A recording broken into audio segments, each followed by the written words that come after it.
Hello, team. It's time for the Daily Detangler.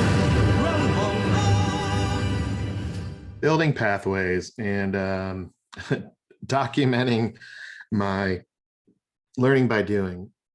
As you know, this week I've been focused on sharing how I'm unpacking and how I'm learning and doing that in front of you guys. So this is the end of the week, and I thought I would try to bring it all together and create something that I could use to help me stay focused on learning the right things and learning how to do those things more effectively. In other words, to synthesize across the various inputs and build something kind of a period at the end of the week that I could go back to and reflect on if I got stuck, and also help me document any progress. So I thought that would be helpful for me, but also for you as you've been following along to kind of see how the dots might be coming together as I'm continuing to learn by doing, with a synthesis of not only our mindset shifts, which are extremely helpful in this, but also the principles, the idea of our scientific methods, the focus that we have on our own learning paths and what that learning path looks like, stone soup, right? All that, how would that come together? And how do I recognize what's going on, relate to it, and explore it? And to me, my journey always starts with this awareness that what we're doing is right path and on the quote unquote right path. Not only do I fundamentally believe it's right, and it's truth, but we're forging a right path journey. And that right path journey means we are breaking from the status quo, breaking from the norm, breaking from the masses, doing something different. And that left side path is critical to understand, but it's more important for us to understand what the right path journey looks like so that we can clarify it, right? How do we make it more clear? Because these are they're not related. They're not, the left path and the right path are completely different. They're different paths, right? So how do I draw some distinction? And one of the things that I'm going to lean into is Catalyst had put out the brain science conundrum and some of his concepts around just understanding the growth mindset and the fixed mindset, but there was also just how does the brain work, and he talked about that. With my own understanding and my background, I've also spent a lot of time in brain science, and the left path is actually hardwired into people. Our brains are extremely efficient. I don't know if you know this, but our brain does not necessarily store any chemicals in it. It's a computer. It's kind of an input output thing. It doesn't store energy, but it consumes a lot of energy. So it's developed shortcuts and techniques that have helped us survive, but more importantly, for what I think we're dealing with, it's helped create muscle memory and an awareness that the status quo is comfortable. I mean, the brain directs its behaviors based on the probability that the effort that I put in will result in success. So I'm actually hardwired to look for silver bullets. My brain is designed to focus on what's worked and what's proven, and to look at what's recognizable and go there and follow that path. My brain is wired to look for the simple and follow the simple. And my brain is wired to follow the easy, perceived to be easy. And the key thing for this that I have to remember is, even if it's wrong, even if things are wrong, my brain will still want to go over there. And I have to have conscious effort, right? And make these choices in order to not do that. Yet this is the alternative that we offer. We offer, look, come with us to go to customer on this right path. We're changing.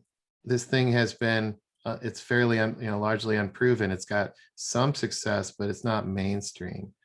In fact, you won't even recognize it. It's complex to understand, and its simplicity is complex to understand. And you know what? This is hard work. And our brains are not wired to do that. And that's been part of the realization is that learning how to be on the right side path. There's some techniques and some tools that have been developed to help me over there. But isn't it fascinating that human nature fights what we're doing? And the good thing about it is every innovation and every innovator has had the same type of pushback, and the way in which they handled it determined all the success in the world, right? For example, hey, what do I do next? Or how do I put this into action? Or I heard that this wasn't executable. Or hey, have you done this before? What's the best practice? What's everybody else is doing? Just give me an example of where other people have done this all the way through, please. Right? That's just human nature. And we offer this alternative and we say, look, it ain't what you don't know that gets you into trouble. It's what you know for sure that it just ain't so. And so for me, like what's happening is this idea that it just ain't so is okay. And, we have a purpose. We have a new path that we're forging, and the team that we're creating is creating that new journey. And we have to lean into each other. And the question becomes, how do we do that? How do we create this right side path? How do I stay on the right side path and not get sucked into the left side path? And how do I embrace this learning by doing? The stone soup analogy helped say, okay, this is a way to maybe engage. But this idea of learning by doing and getting on the court is how I can shape and improve. I can improve. And what does that look like, and how does that action play out, is something that I've thought a lot about this week. And I think our customers are too. And Catalyst put out this, I couldn't find the actual picture, but he had this one where he's like, how did this thing survive?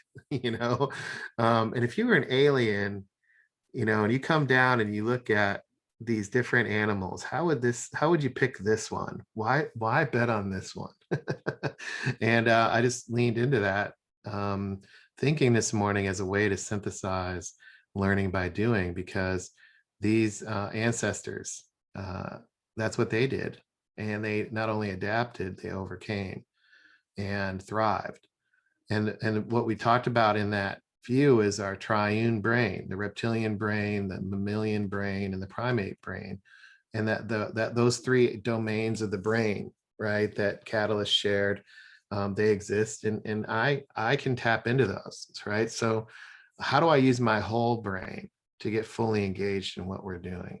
Not just understand it, but embrace it. How do I immerse myself in it with my whole brain and tap into the creative and the logical side? What would that look like? And I said, well, how do I know? What's my litmus test that I'm engaged in learning? And what are some of the things that drive how I learn?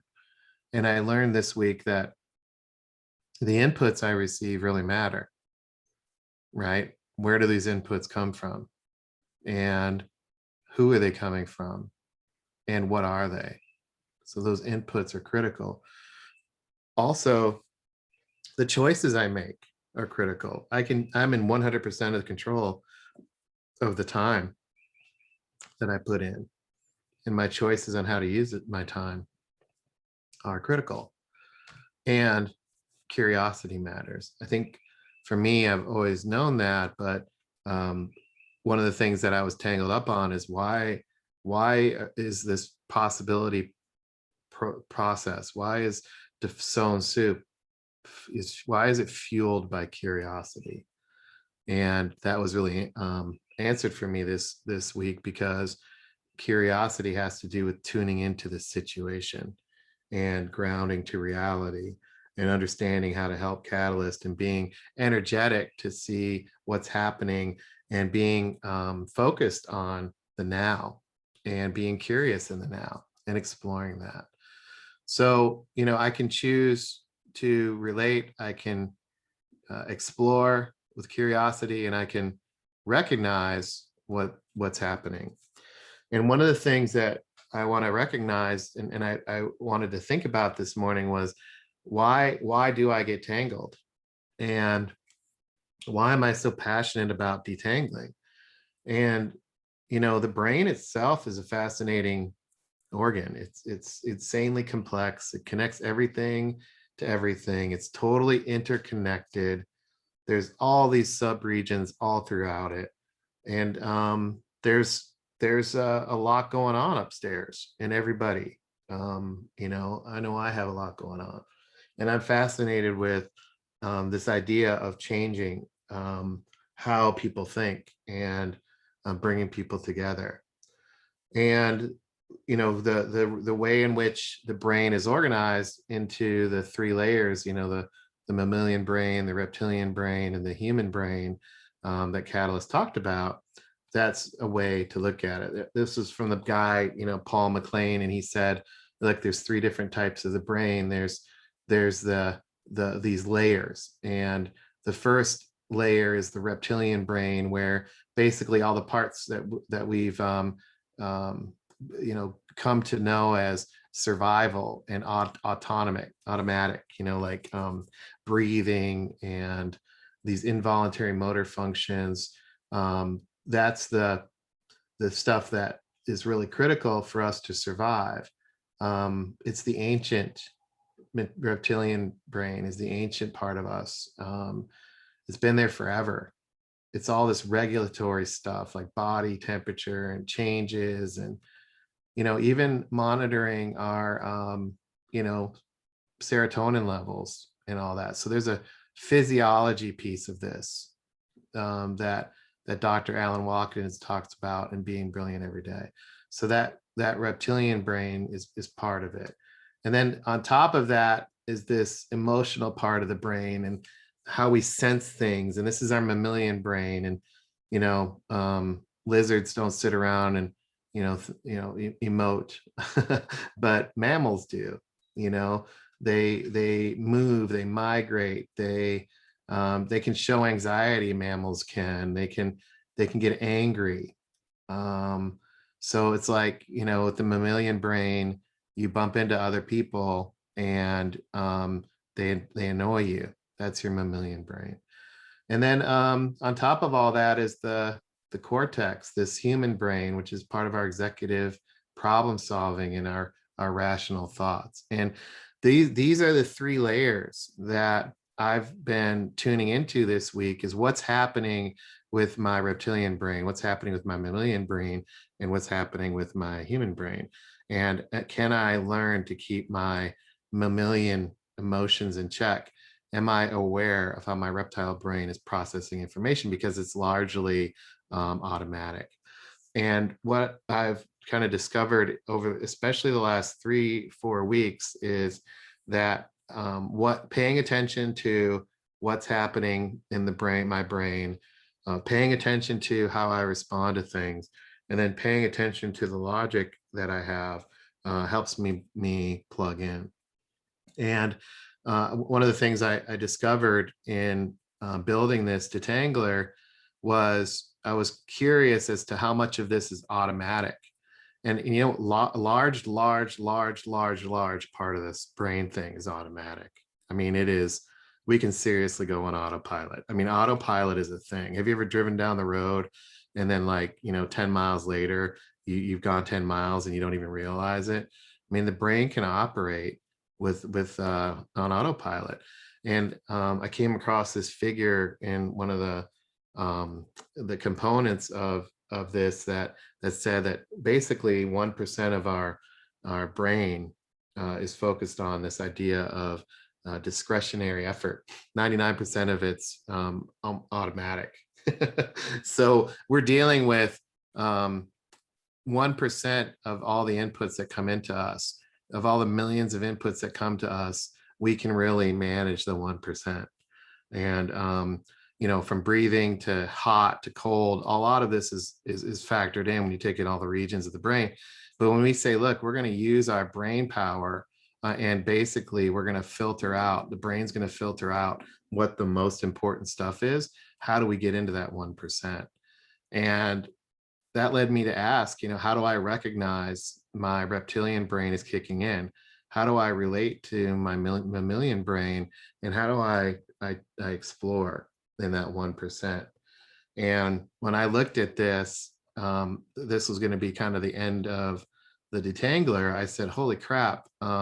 These three questions seem right, and more. I think they're actually aligned to stone soup. Like the travelers, how did they acknowledge and recognize what's happening?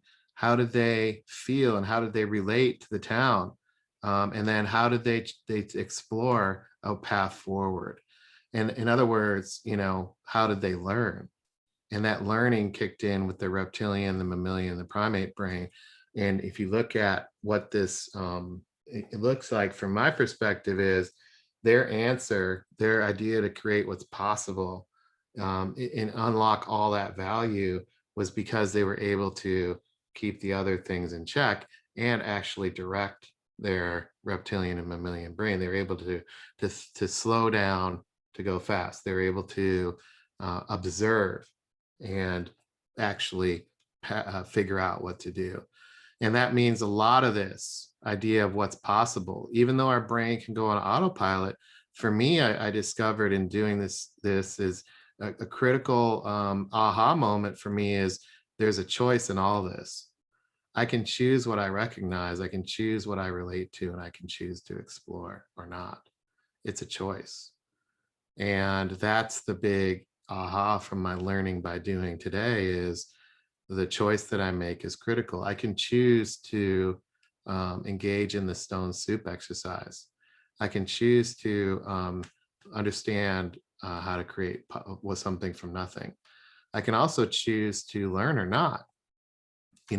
I can choose to recognize the situation and the insight.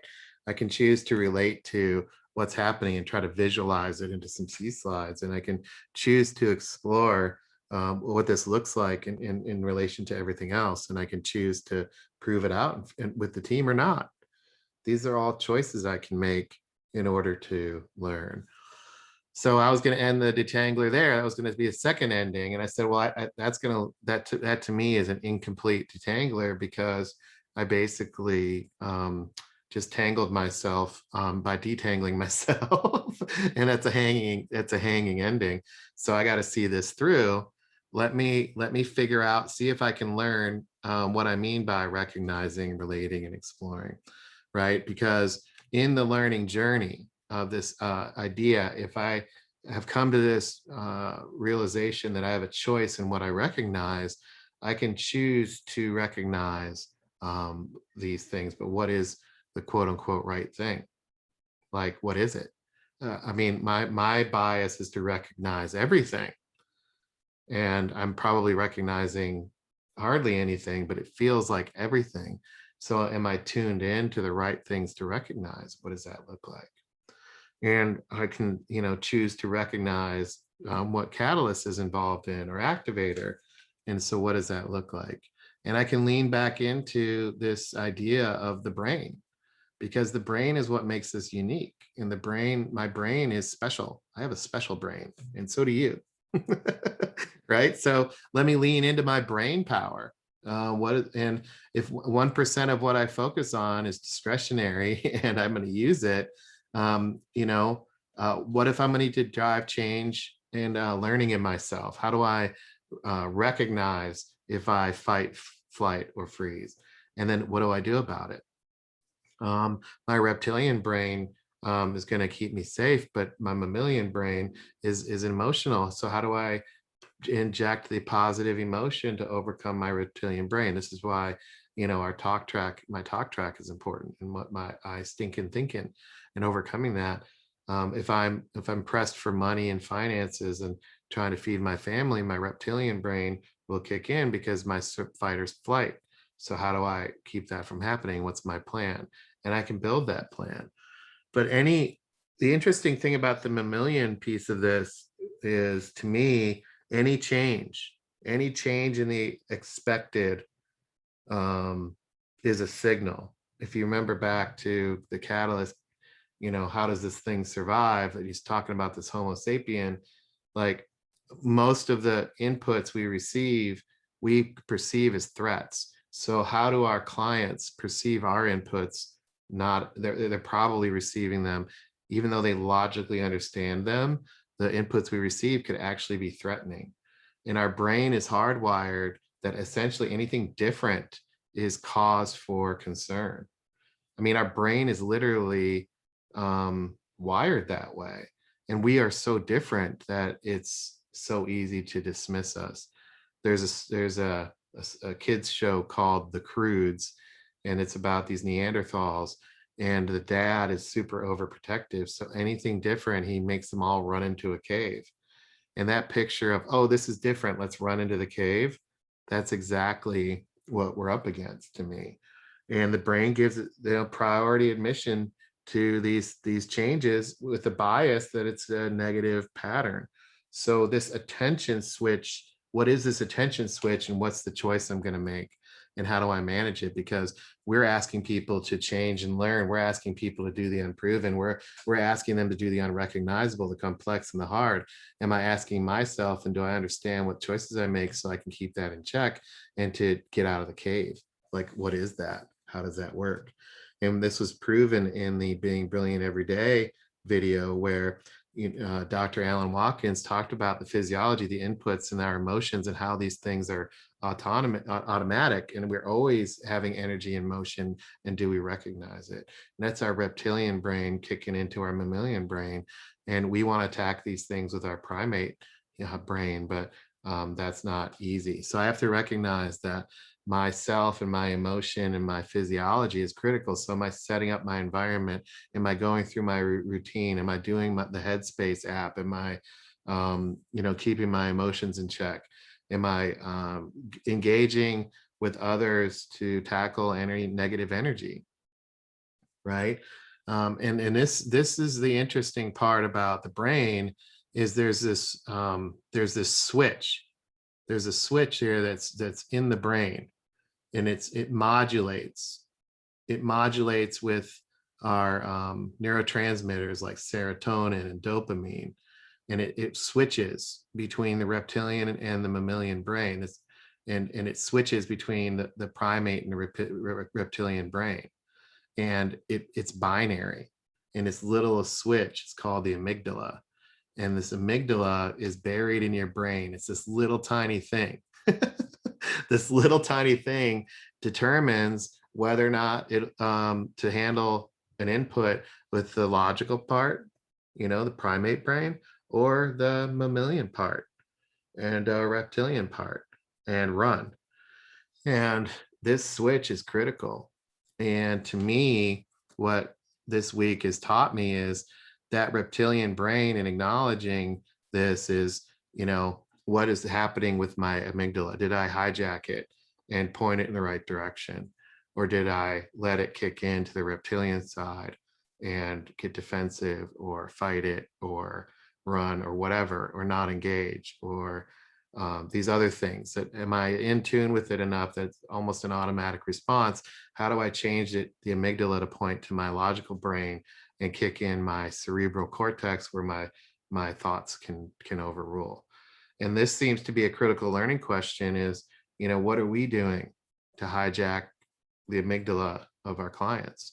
What are we doing to help them not process what we're saying as a threat, not process this as a too hard, or going to get them in trouble, or expose them? And how do we keep them from running back in the cave? That seems to be a critical question. And the second piece of the journey, this idea of relating, the brain kicks into relating to things. There's 6 lobes of the brain. I won't bore you with these. You can look them up. But it's like, frontal lobe, temporal lobe, cerebellum, brainstem, back to your biology class. But these 6 lobes I put, the primary thing they're focused on. Touch and space is one lobe, vision's another, attention, memory and understanding, and skills, right? And when you look at the reptilian brain, what is it focused on? Well, it's on this involuntary motor function and vision and touch and space. It's also focused on attention. And that's that amygdala, is where do you put your attention? The mammalian brain is really around memory and understanding and emotion. And then the primate brain is focused on the skills. So when you look at it, most of our brain, if I were to draw this out, most of our brain is driven by the reptilian part of our brain. And that there's a lot of real estate on this. And the primate part of our brain, that's the newest part. It's the newest part that's developed. And this is the the cerebellum. And that is where we need to be playing. We need to be, tapping into that. But to do that, we have to overcome a lot of reptilian tendencies, not only in ourselves, but in our clients. And this has been something that I've spent a lot of time on, is trying to understand what are my own reptilian tendencies. And the key here is, what am I going to pay attention to? Because this is the only thing I can control. So how do we get people to pay attention to what we're doing? How do I choose? Where do I choose to put my attention? Right. So that's a way in which I've learned this week, that this part of the brain and relating to the world around me is a choice. And the choice is, where do I put my attention? Also, that attention is driven by who's given what input. I mean, everybody focuses on something. And interestingly enough, altitude level plays into this. So for us to drive the changes that we need, and we tap into the mammalian brain, and we say, look, we're gonna change something. The bias of the lower level team is to say, well, let's just do this task better. But to executives, they want to tackle the ecosystem. But the ecosystem is that's a higher level cerebellum primate, brain thing. And there's a lot of reptilian brain down here. It kicks in. And so for us to be successful, how do we overcome that? And what are the logical ways in which we can help people, quote unquote, see? And that's, to me, why see slides are critical. And that's part of the reason why learning by doing is critical, because we don't want to over rotate down here to the lower level reptilian thinking. We want to tap into the energy and the momentum, and to showing people how to tackle this. The question is, how do we do it in a way that they want to see? And again, they want to see, at the lower levels, they want to see stuff that looks a lot like, this. They want to see proven. They want to see recognizable, that they've seen it before. They want it simple, easy, silver bullets. So does that happen at the executive level? What's the equivalent of that? That's how do we make this about innovation, not operational? And the lower you go down in the organization, the more this is about operation. And that idea of simple, easy, silver bullets is completely different. And that's a learning from this week that I think is critical to my own detanglers even. And what am I trying to help people get untangled with? So when I choose to relate, and back to this model, this is the being brilliant everyday model. This relation piece to me is very mammalian.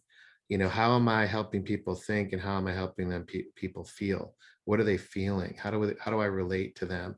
Am I creating experiences that touch on those feelings or not? And then what type of visuals can I help inform their thinking with? Thinking can be informed by C slides. Thinking can be informed by our talk track and our message. So how are we encoding and helping people decode that, right? And so part of what I shared in yesterday's detangler was embracing the now. And we have a lot of concepts to embrace the now. And I can relate to the now. And how do I stay in tune with the now? And then how do I help other people do that, right? Because that'll help us move through. And the interesting thing about it is, if I look at other innovators and how do we model them, these are quite, Elon Musk, Jeff Bezos, etc. How do they approach it? And Elon Musk says it's important to view knowledge as a sort of semantic tree. Make sure you understand the fundamental principles, right? Principles, the trunk and the big branches before you get into the leaves, or there's nothing for them to hang on to.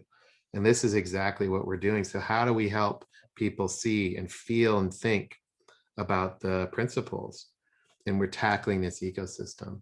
So it seems like the critical learning moment for the mammalian brain is to help them relate, and to relate. The biggest thing I've seen catalyst do is get this aha moment where people say, oh, that's how it's supposed to be.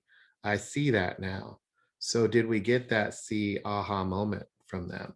And that aha moment is critical for us to move through the change and through the learning in the prototype phase, right? So how do we help people feel and relate? And then the third part of the learning journey, unpacking that, is this exploration. And I always go back to the backward bike because this guy geeked out on how he's going to explore how to learn this thing. It's so funny how he jumped on and he's like, I just fell off. That was so awesome. But what is he doing there? He's recognizing that his brain is rewiring. He actually calls out, did you see that? My brain just clicked in. I'm building this pathway. And on our site, we have this scientific methods experiential learning site. There's this idea of the neural pathways, and how do you build these pathways between these synapses, and there's brain science around that. These are synapses here, and this connection that reaches out. That's the superhighway, and it's wrapped by this myelin sheath. And the smaller that sheath is, the less you're able to do something. The bigger the myelin sheath, the more of an expert you are. It's really that simple. Literally, this is not a constant conceptual thing. These things literally grow when you're literally doing the work. When you're actually riding the bike, your brain is trying to fire across gaps that do not exist. And then as you start riding more and more, a path is created. Then the path gets wrapped by this myelin sheath and eventually gets locked in. So in what we're doing, we're teaching people new neural pathways, and that's scary to people. So how do we get them to embrace it? We help them learn, which involves a lot of failing forward. This idea that I got on, ha ha ha, I fell down, and even rocket scientists fall down. And so what are the critical components of this type of learning by doing? It's, there's ingredients there. Also, the key to this is the environment that's created around this learning by doing. A lot of this is not rewarded inside of businesses. There's not an environment for that. So how does that environment get created? And then how do people learn these new skills where they're literally doing the practice and building these myelin sheets, and they're not used to doing that? They'd rather tap into their hardwired biases and their hardwired neural pathways that already exist. And then what adjustments are people making to constantly tweak? That's a critical component. So how do we help people do that?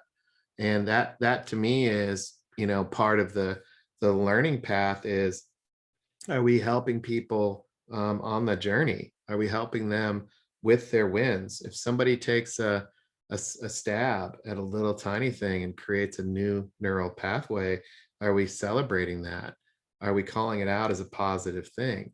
And are we celebrating the wins that activators had, even though it may not be perfect to her? She's riding the bike, and that's a win. The idea of websites being updated, can we recognize that we might be trying to do something different, or building slides, and the uptake and all that is a different thing than creating it, and adoption of it over time is different than did we try to build it.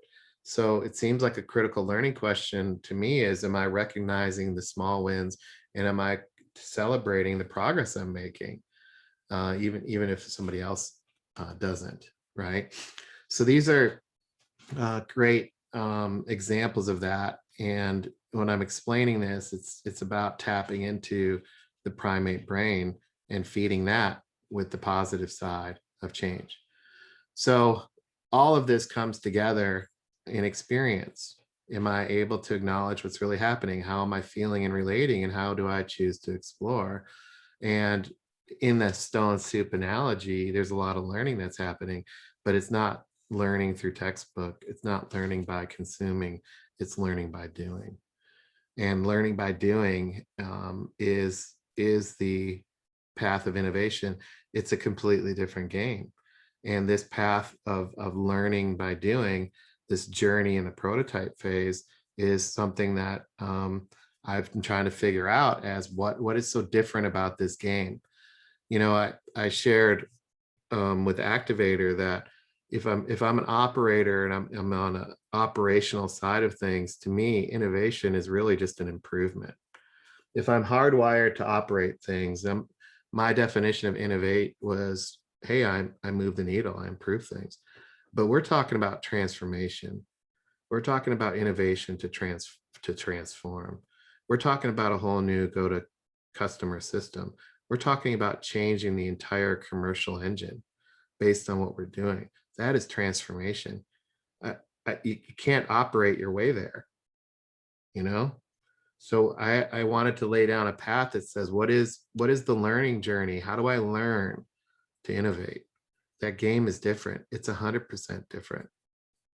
It's 110% different. They're completely different games. So when I looked at that, I spent a lot of time on this, and I'm like, Catalyst and I have been talking about this for a long time. 10 years, I don't know. And what I thought I would do is say, look, in this learning by doing, what's happening, and how do I build something that shows this idea of experiencing detangling. And I know that detangling happens when I'm engaged in learning from here to go from here to there, but also in my own thinkings from here to there, or my own emotional state from here to there, right? So I have had a lot of inputs, a lot of emotions and feelings, and there's some things that I've had to unlearn. And there's some skills that I needed to stop using. And that in and of itself, it requires coaching and detangling, like just this idea of the inputs you thought were important are not the inputs that are important. What you think and what you feel aren't going to get you there.